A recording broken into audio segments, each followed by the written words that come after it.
Hi everybody, this is Gio from Aroundtable, and today we'll be from Marvel, and it will be the Dark Ages. Here's one of my favorite cover: writer Tom Taylor, artist Abana Cielo, and inker Brian Reaver. Now that's the cover I like the best. It's a miniseries from 1 to 6. It's about this. I thought it was a celestial, okay, but it was something that people created that was like 5 billion years ago, 10 billion years ago. Sorry about that. And his mission, his job was to just eat black holes, black holes, right? Which are made from suns. So 10 billion years ago, there weren't that much black holes supposed to be because it was a brand new universe, right? So, anyways, to make a thing, then what happened with time, it got corrupted with all the black holes it's been eating, and it got into doing the opposite, destroying galaxies and this and that. Because think of it, you need a lot of black holes to make humongous black holes to make humongous black galaxy. The bigger the galaxy, the bigger the black hole. So, anyways, when I see this, when I flipped through the page, I wasn't sure about it, and I flipped through it, and all of a sudden, I seen. Let's put it this way: I bought the series. Okay, I'm reading it. There was in first issue there was For Death, which means like, wow, it's so unmarvel, or on DC. So I like where it was going. It was more realistic in a sense because they're willing to kill off main characters, everything. In the first issue, Vision, Wanda, no Vision. What's it call her name?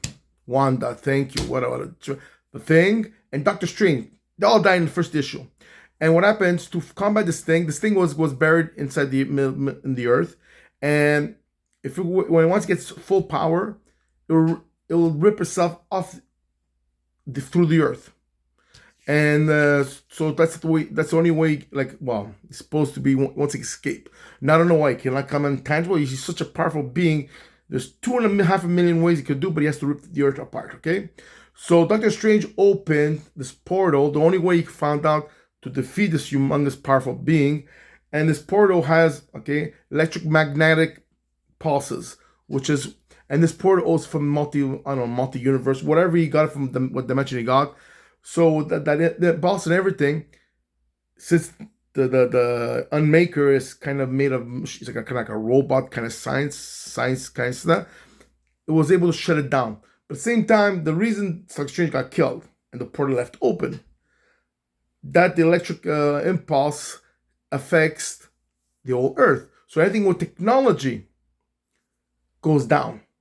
So like the vision, any vision related to him or any robots, they all shut down. Cars shut down. Airplanes will shut down. So it's like an apocalypse. So it's not going to be a beautiful sight on top because first we're going through earthquakes because the Unmaker wanted to get out, and then there's this.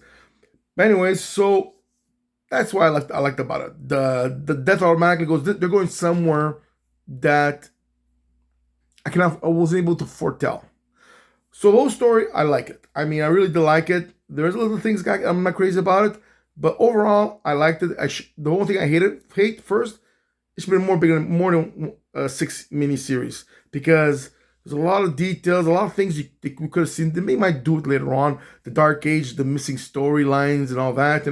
Like because what happened to Thor? What happened to Wonder Man? What happened to all these humongous, powerful villains? Because the biggest villain there is Apocalypse, and he's on the bad side. Okay, all the rest are like like Iron Man's trying to create, like trying to do scientific creation. It's like a steamroller Iron Man kind of sense. But there's no the big gunners all disappeared. Where did they go? Cannot be only super. The other thing I can't stand. Okay, there's a ship. It's called the Ghost Rider ship, or whatever it's called, because I didn't give a damn.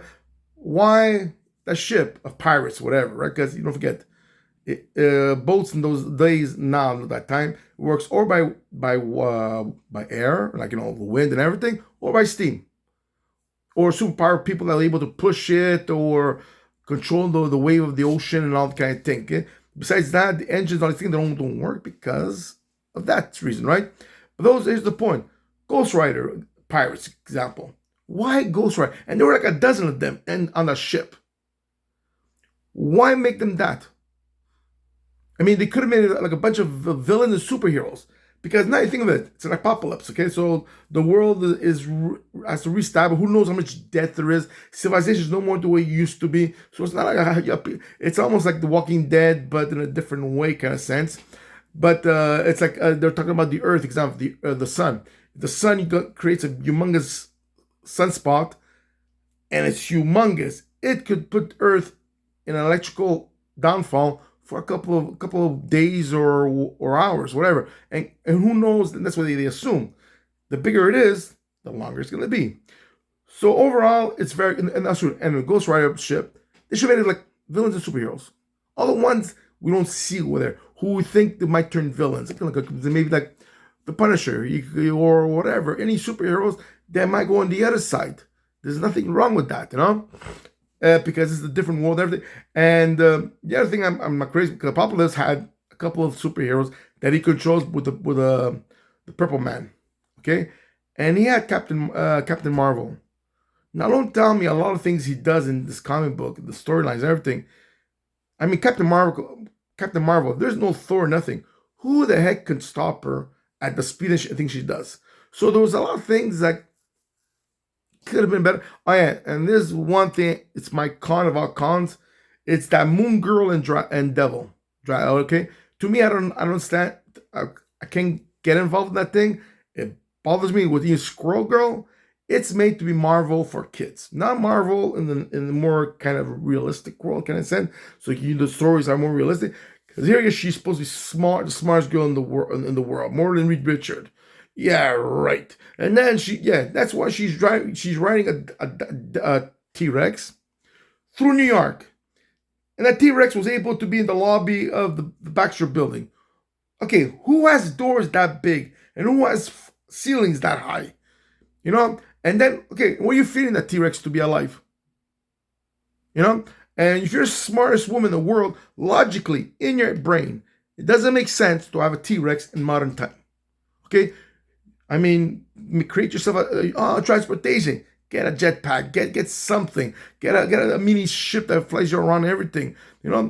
So that was one thing that bothered me, that her being the smartest. Now she's smarter than Dr. Doom, and then Dr. Doom is there too. And point finale, the ending, I like. Okay, 7 is good. I don't know how long it was.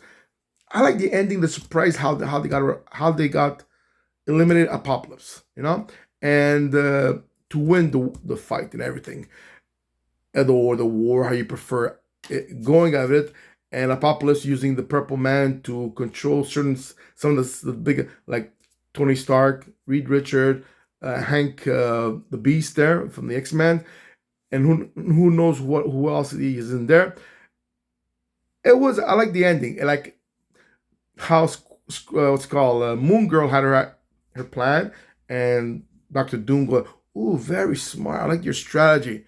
So all of a sudden, Dr. Doom came so stupid after so many years later, and then and Dr. Doom's little twist at the end, which I liked. He's like, you're in a new world. There's no more powerful cells you could put in prison and this. You have to finish like the olden days. You don't have no more technology to play with these super villains, kind of sense. And then this is the last page, which kind of it bothered me because it becomes too Hollywood. This is really okay. Now here it is, and I'll put it. Okay, this is the page. This is the last page. Okay, and in there in writing, I'll say, after the fall of the civilization comes something better. What? All the cities uninhabitable. The impulse thing, I think it's still working. Ooh, it's getting better. Ooh, yeah. After example, easily 50, or not even 50%, 75% of the population dies. We finally get, and I'm going to get the maximum that survive. Okay, die. Okay, die will be 75 and more. So, sorry, the opposite of what I just said. The civilization goes it's better. Oh, please. They should have easily said it goes there.